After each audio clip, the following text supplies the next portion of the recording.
to the fifth episode of Coral, Kelp, and Community. Today, we're going to be talking about land to sea stewardship with Vicki Goldstein, the founder of the Inland Ocean Coalition. She's got over 25 years of experience in ocean policy advocacy, community engagement, program development, environmental negotiation, and much more. And I'm so excited to have her here today. Okay, you are the founder of Inland Ocean Coalition. How did that start? Well, to be honest, it started a very long time ago. It started when I was a kid, loved the ocean, and decided to go to college and study it, and then went to grad school to continue my studies. I worked for NOAA. I ran a nonprofit, an ocean-oriented nonprofit on the East Coast. I ran one on the West Coast. And after all of these experiences, I married the cute guy I met in graduate school and had children, and he got a job in Colorado. And so we are in the middle of the country with Oh no. young children and no hope for another ocean job in my life, because obviously it was way before COVID and Zoom wasn't acceptable to work that remotely. And so I thought, well, if I can't find a job in oceans in Colorado, I'm just going to create a job. And my thought was, you don't have to see the ocean to protect it. And I had a strong feeling about that. And I thought, well, others might too. So I launched it well, I spent about a year exploring other organizations just in case I missed something, thinking, okay, well, let me do a search. There must be somebody doing something with the land to sea connection. And after a year, I determined that there wasn't. So I started the Colorado Ocean Coalition up, and we did that for a number of years. We had big events, brought in the ocean experts from around the world, Dr. Sylvia Earle, filmmakers, free divers, the Cousteaus, people who could really talk about the ocean experience, bring enthusiasm and content. And then I developed an education training program to train volunteers to go out into their community. And then in 2017, I revamped it to be the Inland Ocean Coalition as opposed to simply Colorado. And that was partly because a lot of the volunteers and chapter leads who were in other states kept saying, really, Vicki, we don't want to come under Colorado. We're in New Mexico, we're in Utah, we're in upstate New York. So we revamped it, and we've been Inland Ocean Coalition since 2017, and we've had, oh God, thousands of people work with us over the years and volunteers, just trying to get the message out that the ocean is part of our, I mean, the ocean is a majority of our planet, and that we really need to take care of it. And then different people had different ways of approaching it, through their volunteer efforts. And that really is the kind of the thrust of the organization, helping people find different ways throughout the world, because we're now international, to protect the ocean and then still have like a kind of a family or an umbrella that they can fit into without necessarily being a PhD or an expert, but they can get the training and get the enthusiasm, education, and guidance to work in their communities and be a leader if they so choose. That is absolutely fantastic. And congratulations on going from a state to national to now international. What countries did you expand to? Oh, we have volunteers in, oh gosh, different countries in Africa, Honduras. Oh God, I really should have pulled up that list, but there are quite, we were up to like 36 countries, and we haven't quite hit all of the states in the US, but we're up to about 38 states. So it's happening. People are taking the training and then using their energy to make differences. And it's so funny. I just got an email this morning. One of our volunteers is doing a cleanup in upstate New York, where they're going diving in the Great Lakes and pulling out, trash and garbage. And I have another volunteer that does a lot of nurdle patrols in Texas, Other people are going on to work in schools to give, presentations to elementary kids about the ocean, or working in their local college to go in and work with the students. So it really does vary. I think that's actually really fantastic that you're providing sort of like a framework or like guidance because every community has different needs and different opportunities, and a different ecology, right? Like, obviously, the Great Lakes are pretty unique, and so they're gonna have unique opportunities and needs to connect with the ocean and to learn about it. Um, which I mean, that's how a lot of things should probably be working when we consider how to handle the environment is instead of blanket statements being, like, a little more site specific. But I do have one quick question, I wanna backtrack. Did you say Nurdle Patrol? I did. What is that? Glad you caught that.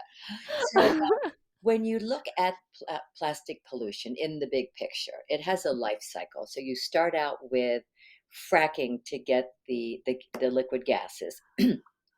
Those gases are then converted into well, they're converted to a variety of things, but one of the things that is a concern to us are these nurdles, which are the feedstock for single-use plastics. And they're very tall. They're basically the size of a craft bead. And then those nurdles are put on trains and shipping containers and moved around the world, which are then sent to these factories that make single use plastics. Well, in the process of the distribution, you have nurdle spills, and we have them in Colorado. We've got volunteers that have gone out and collected them from railroads. But in Texas, these nurdle spills occur often in wetlands and Oh, around no. the manufacturing locations. So they go into the wetlands, they go into the grasses, they get washed into the ocean. So these nodal patrols go out there and try to get this plastic out of the ocean environment because, like all plastic, it never goes away. It just slowly breaks down and becomes, microplastics. And you end Mhm. up, when you look at the accumulative picture, you're getting I would say, a plastic smog in the ocean. And so anything that we can do, whether it's on a high level policy level, nationally or internationally, or with volunteers just to get the plastic out of the environment, we're all in favor of that. Yeah, definitely. So if I'm understanding correctly, a nurdle is the raw material used to make single-use plastics, and it is a small-ish bead Correct. size. Yes. Okay, interesting. And it's shipped from Oh, it ships from where? Texas. It's shipped from a variety of, anywhere, if you've ever heard the term Cancer Alley, where you have a Okay. lot of the big refineries, Mhm. Louisiana, Texas, they're big. That's a big area where you will have that kind of activity occurring. And so you have lots of shipping that will happen out of those regions in the Gulf of Mexico going worldwide for distribution facilities. And it's just messy. You're Mhm. pouring these very small beads, single-use plastic beads into these vessels that will then go around the world, and you get spills. And so, and then when you are at a railroad, there's you're collecting the beads from the cars and into a different container, and it's messy. So you get a lot of spills of these nurdles. Are they, like, hard or gooey? No, they're very Like hard. They're just oh, they okay. literally look like a bead that you would string a necklace with, kind of a chunky little bead, Yeah, except it doesn't have the hole in the middle of it. Um, interesting. Yeah, wow. You really do learn something new every day. One of the reasons I love this podcast. Nurdle. It's such a cute word for such a horrible I thing. know, isn't it interesting? Uh, I agree. It makes it sound like, "Oh, I'm on a nerdle patrol. Yeah, this is fun stuff," but Right. then you realize the incredible toxicity of each of these little nurdles, and then you can imagine just, like, the millions of nurdles that get spilled in the course of a year or a decade, and I don't even think we have data on the number of spills. There have been lawsuits against some of these companies by saying, you need to clean up your act because you're having too many spills. And people think of spills, goopy oil or Mhm. liquids, but there's also the nurdles that are being spilled and are getting into the environment. So it's yeah, the oil and gas industry and the chemical industry has pretty much wreaked havoc on a lot of areas of our environment. So it's Yes. something we need to be moving away from. And hopefully, with more information about the life cycle of plastics, where it starts out as fracking here, Pennsylvania, Wyoming, Colorado. When I say here, Colorado, and it Mhm. goes through all those processes, and you've got the single use, and then that's in the stores, and then of course the consumer uses it anywhere from I don't know what 3 minutes to an hour, and then it is usually improperly disposed of or goes into a trash can or into a tree or into a waterway, making its way to the ocean or into a landfill where then it gets buried or goes into an incinerator where it's burned. And then those chemicals then go back into the air, which continues to impact the environment. So it's a pretty heinous life cycle. And we have gotten very used to living in the single use plastics world without recognizing the consequences. And it's now coming back and people are going, "Holy cow, what the heck happened?" We're getting what is it, a credit card's worth of plastic in our body every day, every week, kind of depending on where you live and who you are. And it's now showing up in your brain, it's showing up in the Mhm. placenta. So it's like, whoa, wait a minute. We've really got to get on top of it. But those of us in the environmental field have been trying to do this for decades. Yeah. Hopefully we'll make some headway. Yes, absolutely. I've been seeing some of those studies recently coming out of where they're finding plastic, and it's deeply disturbing. It's Um, deeply embedded, deeply disturbing. it's, like, literally deeply in your body and deeply disturbing. Absolutely. Um, yeah, it's ooh. Um, okay, thank you for that little rabbit hole down Nerdle Patrol. Um, so So that so that's, a lot of the ongoing work you have Mhm. with the Inland Ocean Coalition, which obviously sounds very diverse, which is fantastic. Um, do you have, like are there any campaigns that you all kind of do together, or is it a little more segmented or anything do you have anything special going on now that people should know about? Uh, yeah, well, we have right now, kind of moving things around. Right now, we are getting ready for our Inland Ocean Ambassador Training Program, and that will be coming up in the fall. And we do that twice a year, sometimes 3 times a year. And this is where I was mentioning you get volunteers from all over the world that sign up, and it's a 5 week training program, usually 2 hours a night for 5 weeks, with including a graduation.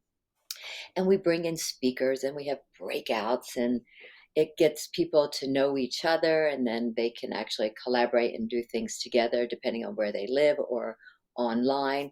And then that will begin on September 7th. So we still have our applications out and available, and they can be found at the Inland Ocean Coalition website.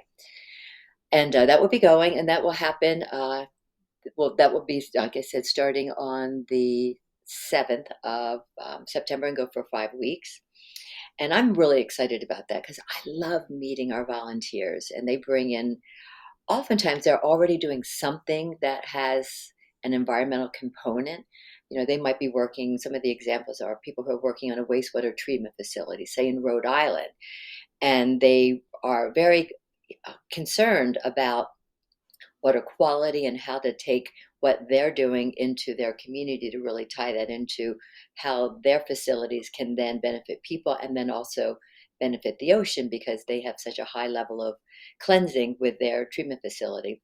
And everything from people who are working on cleaning up lakes in Africa where you have exotic species and they're trying to get in there and clean them out so you can get more of your native species growing because you're getting an invasion where it's getting impossible for people to even move their boats through some of these lakes, to teachers who just want to bring the content into their classroom. So I'm always looking forward to meeting the the ocean ambassadors and seeing where they come from and what their stories are. So that is one big project. Another project, we are working with International Rotary on a petrochemical sunscreen campaign. And the idea is to work initially with the island of Roatan because they get so many divers that come in from around the world. And we have a lot of communication with divers, at the Inland Ocean Coalition to help people understand we have climate change impacts, so our oceans are warming. And I think we pretty much all know that. We're having acidity from the fossil fuel use and changing the pH of the ocean. We have overfishing, we have plastics, and then we have this low hanging fruit, which is all the junk people put on their bodies before they go into the ocean. And so we know now that a lot of the chemicals in the sunscreen, like the oxybenzone, the octinoxates, the avabenzones, are in essence an herbicide. And a coral is a symbiotic relationship between a plant and an animal.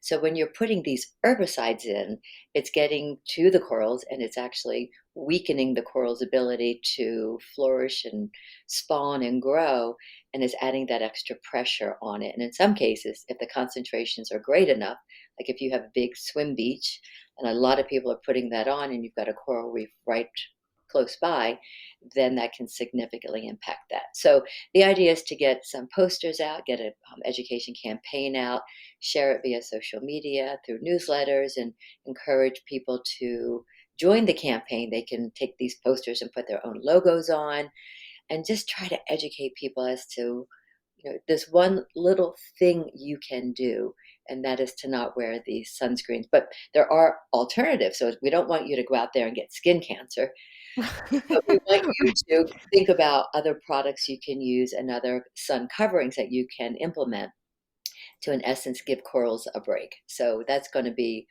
we're kind of in the beginning of that launch right now, and that'll be happening. And then we have our Masquerade Mermaid Ball, which is going to be happening on October 14th in Boulder, which is our fundraiser. And we have pirates and mermaids and mermen and an auction, and it's just a lot of fun to celebrate the ocean. And we try not to dwell on the negative because we're so often reminded through newspapers and social media of all the challenges our ocean is facing. But we also have to remember the little wins that we are getting. So that's what really the Masquerade Mermaid Ball is about, bringing people together who care about the ocean, whether they're a teacher, a student, a photographer, or just somebody who loves to go to the beach, surfer, anything, diver, that we really can all work together and try to turn this tide around. That is super fantastic. It's definitely okay, so of all the things you said, the 3 things, they're really great things. Um, Everyone who is interested in um, joining the Inland Ocean Coalition for a training session, I realize this episode is probably going to air after the 7th of September, um, but there will be a link in the show notes to the Inland Ocean Coalition, so you can definitely see when the next one is. Um, and I like the sunscreen issue, I super feel that. Uh, as someone who grew up in California where there is lots of sun and, wanting to go surfing a lot, I was very eager to find, the reef safe labeled sunscreens. And I know that, not all of those are created equal, and we probably need to have some more stricter policies about what can be called reef safe. But generally, I think you're safe with the mineral ones because it's a physical barrier.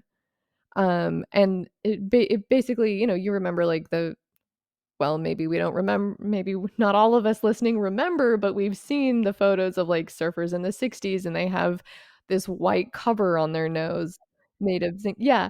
These days there's some cool sunscreens that are tinted and they're like various skin tones, so you don't have to have a white triangle on your face. I know every morning I put on a zinc-based tinted sunscreen.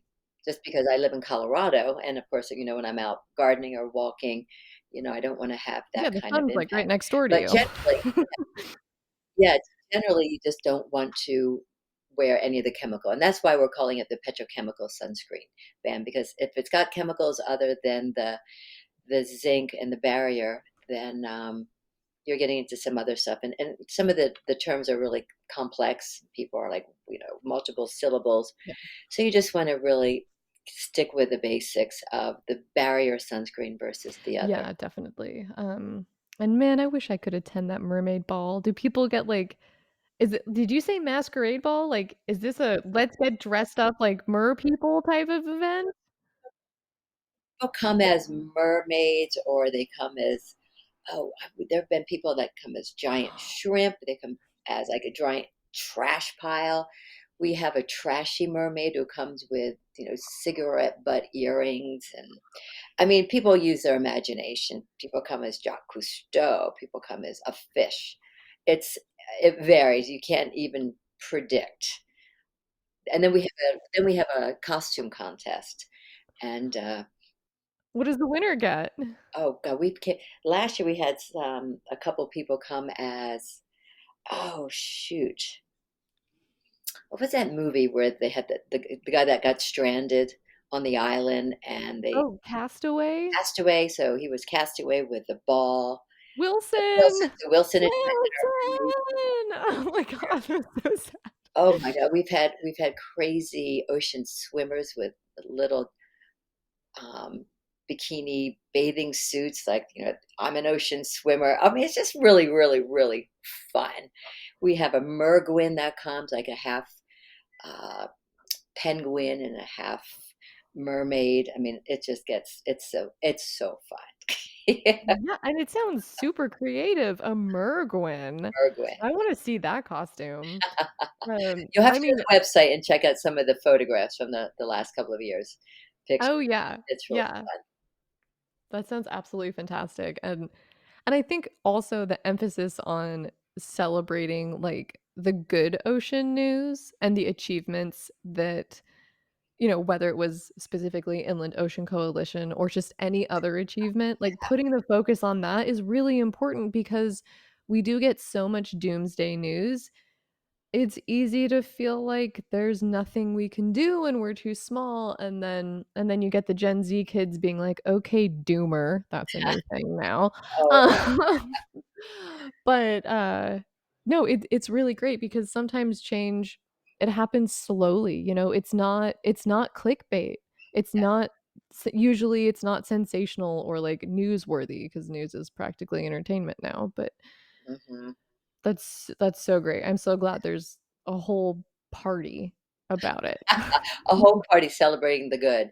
And we collaborate with a lot of other organizations. So we like to promote what they're doing. And, when there's a big policy effort, whether it's, around right whales or around plastic pollution legislation, we try to team up together because we feel like, everybody's stronger when we're working collaboratively together as opposed to individually. So that's what's also fun about working, in this space. Most of the people who are doing ocean work want to work with others because we know the challenges we're facing, and we also enjoy having a good beer, good cold beer, a glass of wine when we are feeling like we're making some headway. And you got to really cherish those pieces of good news.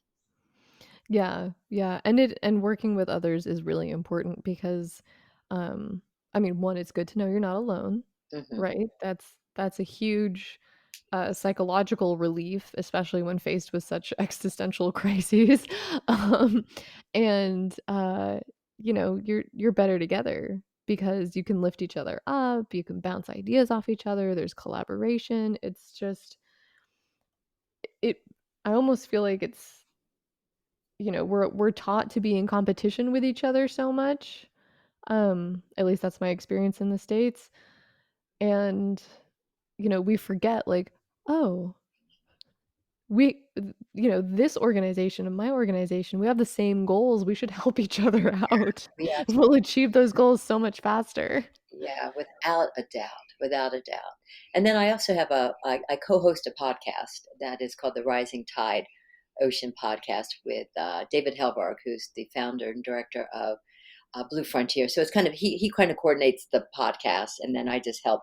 But we also try to find people who are working in the field, whether they're authors or created movies or doing science work to really promote what's happening. And Tara, I'd love to have you on the podcast one of these days because I think what you guys are doing with IntelliReef is so amazing. So again it's trying to uplift everybody's efforts to really make headway because God only knows Mhm. we need Well, I happily accept your invitation. it.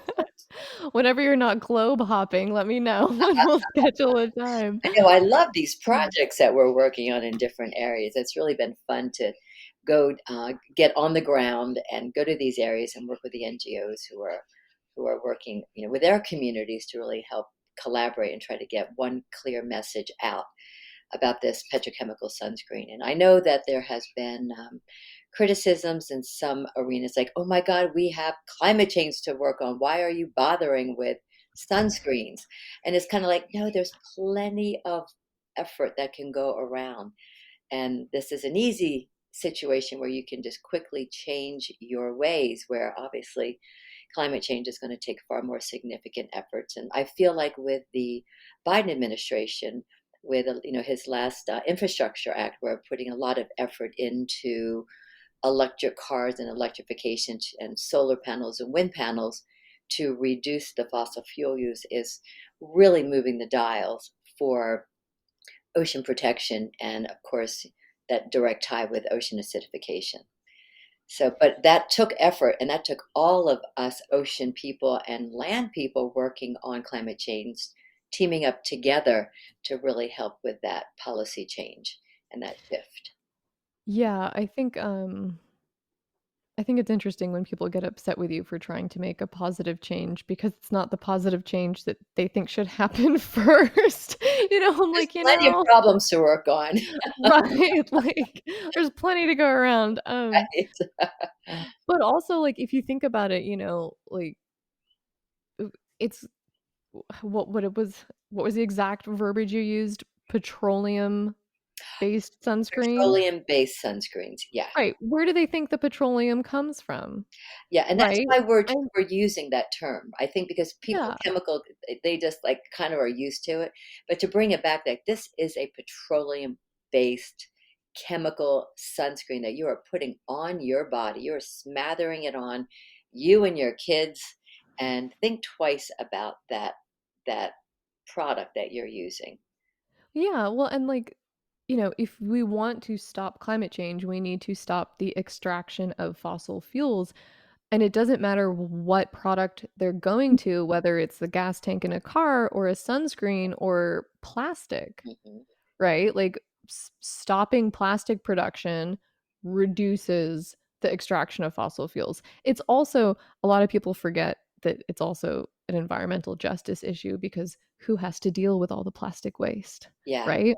yeah. It's not the countries producing it. Live near those facilities.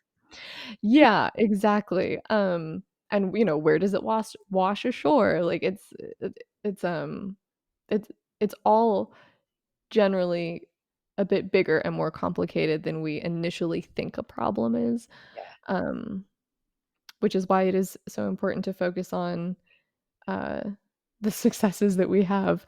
Um, Speaking of which, shall we discuss a recent success of the Inland Ocean Coalition? Something that you were just like, "Yes, everyone gets a pat on the back. We achieved a thing."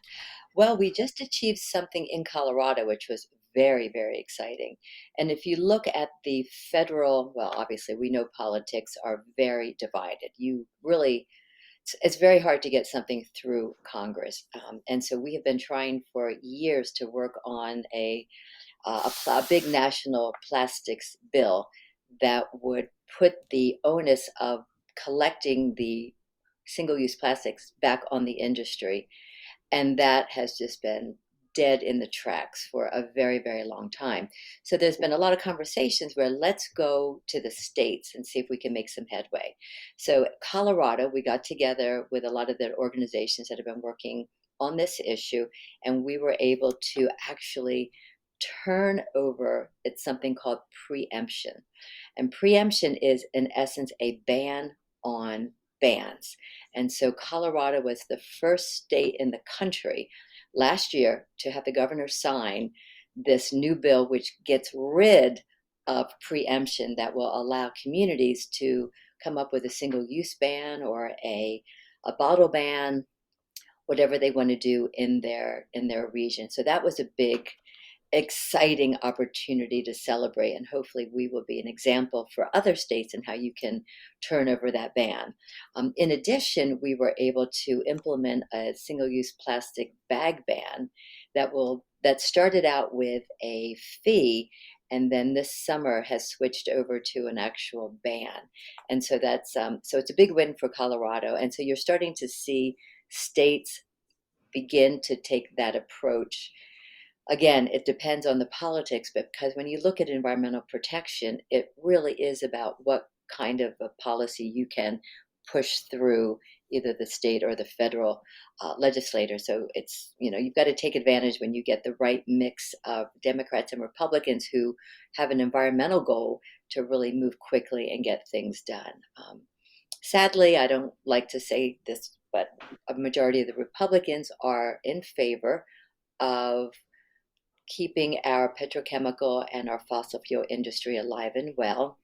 And they're not, I don't think you just surprised anybody. and they're not really leaders out there with the climate change dialogue, where the Democrats are the opposite. So it is and has been very challenging to move legislation through. So any little win we can get is something to celebrate, especially when it comes to plastic pollution and climate change. Yeah, and honestly, with, knowing how slow, the legal system is to move and change, that's a big deal getting rid of preemption, like, it's huge, um, and, the smaller the government entity is, like a municipality is gonna move faster than a state, cities can start doing things now because the state isn't telling them that they can't. And then a lot of states that are on the coast are actually taking some initiatives dealing with their living shorelines and really trying to get away from this hard, fast, concrete barrier, and trying to restore wetlands and putting in mangroves. And a lot of our volunteers are working on those areas because, crazy enough, there are now coastal people signing up to be an inland ocean ambassador and going back to their coastal states and working within that space. So somebody suggested maybe I should change the name again, but I think we're going to stick with it. But because the idea isn't really just being inland, it's being able to take these ideas and teaming up with local organizations or state agencies who are being proactive and working on these wetland or watershed issues, coastal issues, forest protection, mangrove protection issues. Or again, there are just so many great things we can be doing. It's just getting the tools to the people and the incentive to get them to do it. Yeah, well, I'm so happy that you shared that example because I was really excited to share, uh, like, policy and legislation campaigns and stuff for systemic change because that's generally the hardest, and that's when people feel a little downtrodden, and y'all are doing it, and you just had a great success, and, if y'all can't go to the Mermaid Ball, do a little dance right now because that was a big deal. I think people just need to recognize that they can. I mean, people get so frustrated with the bigger pictures, but every little thing that people can do to share an idea with their colleague. I mean, I have one fun example just with plastic straws. And my daughter's now in college, but when she would come in with her friends, we were pushing a plastic straw ban because we thought let's go with baby steps. Let's not. And this was a number of years ago. And the girls and their friends would walk in with their straw, and I would have the straw campaign. And then they would come in, and then they would kind of hide them. And then they would come in with their metal straw, and And so they started just by coming in and hanging out here and walking by my office. They had this awareness, and then they would just be carrying their metal cups. And so I just saw in a couple of years these high schoolers really become much more aware of their single-use plastics just by being exposed to, Melina and to me and to our son Ari, just because you oftentimes do what your friends are doing. And if some of those friends are able to pick up some of these approaches, it really can just ripple through your community. And you can just be change agents sometimes without even knowing it by being Mhm. aware of the implications of your actions. Totally. And on that happy note, listeners, I invite you to check out our show notes to learn more about the Inland Ocean Coalition, attending the Mermaid Ball, and how you can be an ocean steward even if you're landlocked. Subscribe to our show so you never miss a wave. Catch you next time.